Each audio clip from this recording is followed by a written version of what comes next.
Asam buka tosok ko sanam ko johar. Nitok pun nyala ar mid marang khobor.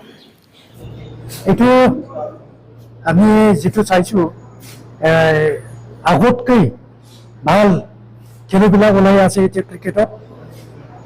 এতিয়া আমাৰ কথা হ'ল এতিয়া আমাৰ অসমত ইলেকশ্যন হোৱাৰ কাৰণে আমি ভালকৈ গাইড কৰিব পৰা নাই। ইয়াৰ কাৰণে আমাৰ প্লেয়াৰবিলাক শ্বৰ্ট পিৰিয়ডত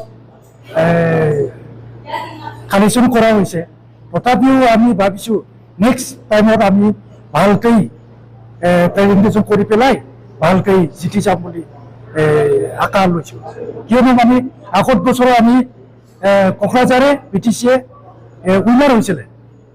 এইবাৰ আমাৰ শ্বৰ্ট পিৰিয়ডৰ কাৰণে আমি প্ৰিপেয়াৰ কৰিব নোৱাৰিলোঁ। তথাপিও আমাৰ ভূটান আৰু ইণ্ডিয়াৰ লগত যিটো ফ্ৰেণ্ডশ্বিপ আছে আগৰ পৰাই এইটো ভালকৈ চলি আছে। নেক্সটৰ আকৌ ধুনীয়াকৈ আমি কৰিব পাৰোঁ। এইটো কাৰণে আমি চেষ্টা কৰি আছোঁ।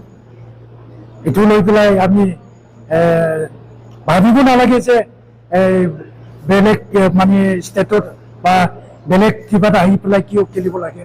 কিন্তু আমাৰ আগৰ পৰাই যিটো ভূটান ইণ্ডিয়া আমাৰ ফ্ৰেণ্ডশ্বিপ আছে এইটো আমি চলাই যাওঁ ভালকৈ। 이민 잘하시는 거야.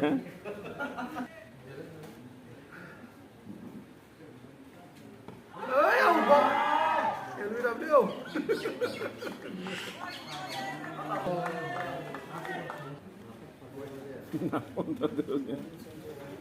오늘 가는데.